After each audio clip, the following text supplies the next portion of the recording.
Hi everyone, welcome to Hackitect Playground. This is a pilot episode of my YouTube channel and I hope that you will enjoy all of my videos about application security, cloud, DevOps and hacking. I will try to bring you the best from what I know and give back to the community. Today we will talk about secret management. Secret management is pretty impressive stuff because solves problem with hard-coded credentials or hard-coded sensitive information in your configuration files, which are very interesting for hackers. When they get into your system, they are trying to steal this information to do the lateral movement over your environment, and this is pretty impressive. So to avoid of storing of this sensitive information, you will use AWS Secret Management or Hashicorp Vault or any other secret management. But this episode and next episode is a battle between AWS Secret Manager and Hashicorp Vault. I hope that you will enjoy it. Episode 1: Secret Management Battle between AWS Secret Manager and Hashicorp Vault. Here we are in AWS Management Console. So let's go to AWS Secret Manager. Where can we find it? It's behind Security, Identity and Compliance. Secret Manager is hidden there, so you need to a little bit look for that. So let's go to the Secret Manager. You can see that there are some related services and pricing. Pricing is 40 cents per secret per month, but you can have 30 days trial for free, which I recommend to you to use. So let's go and create a new secret. New secrets can be created for different platforms, for different relational database services, for the DB, for the Redshift cluster, for another CRUD databases, or for your APIs. And you can basically use a predefined databases like MySQL, PostgreSQL, SQL Server. You just need to specify the server port, database name, and the IP address. If you want to write your secret for the API key, you can do it by GUI, or you can do it with your plain text, which is in JSON. So if you are a fan of GUI, you can do it in GUI. If you like to make it more hardcore, you can, and you can modify directly the raw data in JSON. You can specify the encryption key, which is important part. You need to choose the right one that you have access rights to. And then let's create some credentials for IDS. I will choose my Hackitect account, which I already created for my Hackitect database, which is my SQL database, available publicly to my services, and I have full access to that. So let's click next and specify the secret name. So Hackitect secret, and description is my first secret, and it's not really my first secret. And you can also specify the tags. When I will write this, not really. And key, you can specify the environment like development, production, staging, blue, green, depends on you. You can even specify the billing centers, the teams which are managing the database or secret.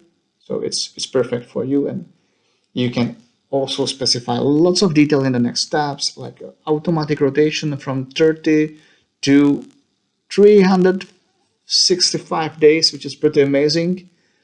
And you can also say if you want to use Lambda, which already exists for the rotation of your secret, or if you want to create a new one. I will create a new one, my secret Lambda Hackitect, and I will use it for rotating my secrets in AWS Secret Manager.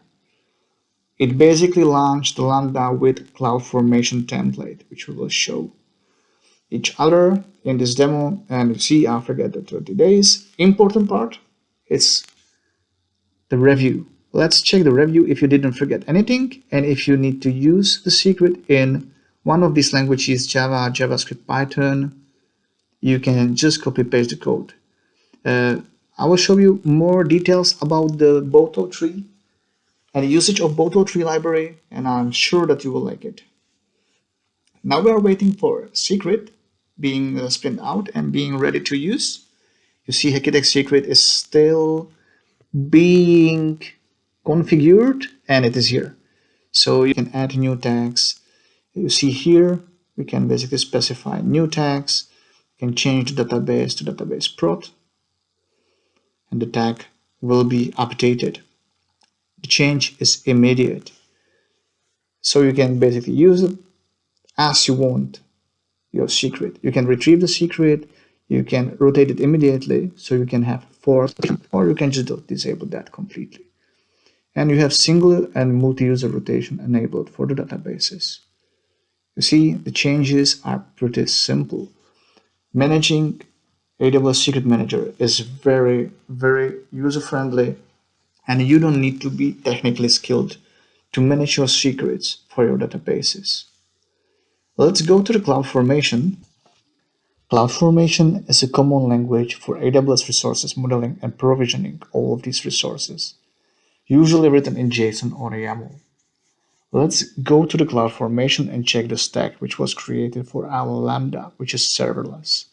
You can see that the Secret Manager RDS MySQL rotation for a single user was created, and we can see all the stack info events which are attached to these CloudFormation templates or the outputs and the template itself. You can switch between JSON and between YAML. It really depends if you like more YAML or JSON, so it's up to you. Let's go to the designer, which is a tool for viewing, creating, and modifying CloudFormation templates. CloudFormation template created for us a Secret Manager role, Secret Manager function, the Lambda function, and Lambda permission to get the secret and decrypt it. So let's take a look at the Lambda function which was created by CloudFormation for us. Let's go to services. Lambda is hidden behind compute. You have different areas as we already talked about that, but check the compute. It's the first one, and you can find that Lambda. So go to Lambda functions and find our secret. Lambda Hackitect, and you can see Lambda layers. You can have different layers for the different libraries, which allows you to layer your code. You see the permissions for the Lambda. You have resource-based policy and function policy, which helps you to define basically which resource can invoke the Lambda and what Lambda can do. So you see here the resource-based policy. Lambda can be invoked by the secret manager, and the permissions that Lambda has means decrypt and get the secret. Then you can check also the code of the Lambda, which is provided to us out of the box. So if you don't trust the code provided to you from AWS, you can just check it. Here you can change it, you can shape it to your needs. So if you change some bits on the rotation, you are free to go by yourself. You can also see the tags. Tags are created automatically for us. You can see the VPC which is attached to the Lambda. So you need to have actually access to your Lambda, for example, from your IDS database if you are willing to use it from the database. And you can also add some destination, like you can send it to specific destination. So everything is up to you. You can change also the runtime. You can publish new versions. You can create an aliases as you see in the screen. So it's very simple, and it's automated deployment of serverless function for us. If you will click on the layers, you see that we don't have any layers added. So it's how I get it. And if we will go to monitoring, you can see all the monitoring related to the Lambda. It takes some time to load, and you can go basically to the CloudWatch logs, open the logs, and see everything what is happening with your Lambda, all the statuses attached to your Lambda service.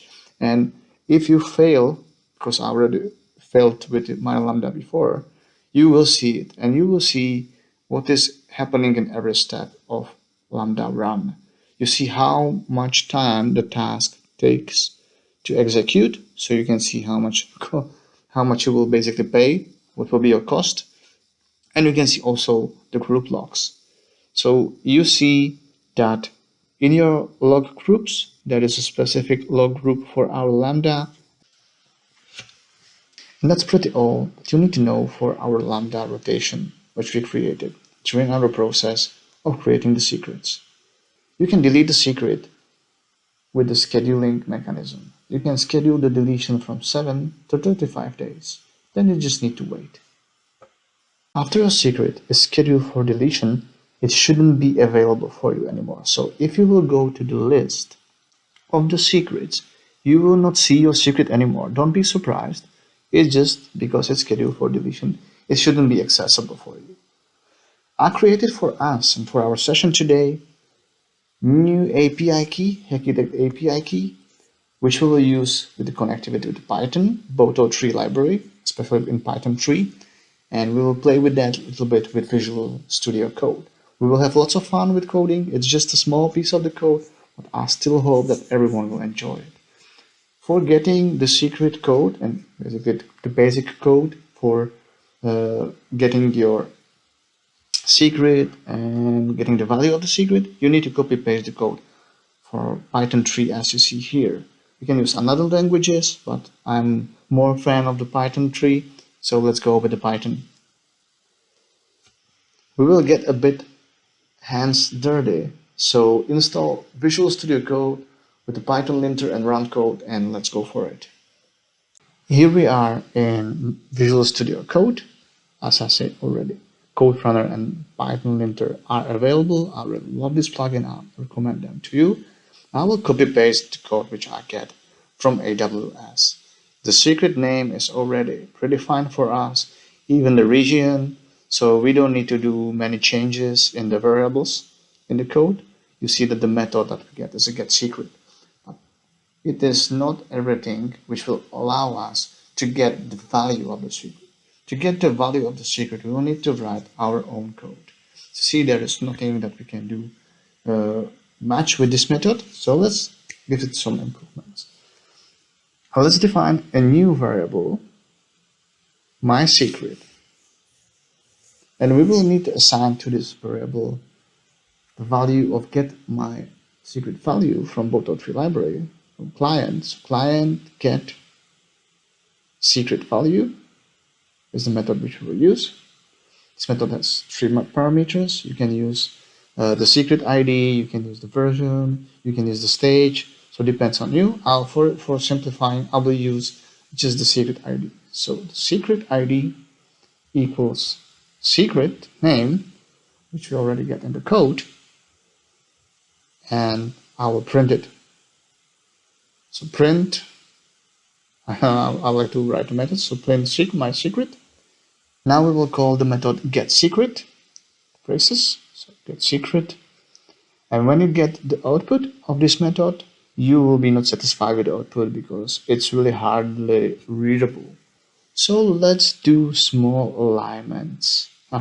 Wrong field.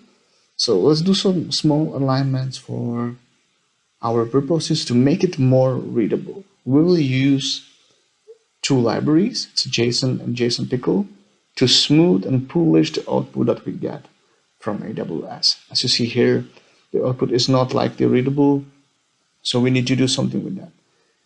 For some people it's okay, but I like to make it more perfect, so use a JSON library. We will need to import new libraries, import JSON and import JSON Pickle. These 2 libraries are needed for our purpose to a little bit smooth the JSON output that we are getting. So JSON dump.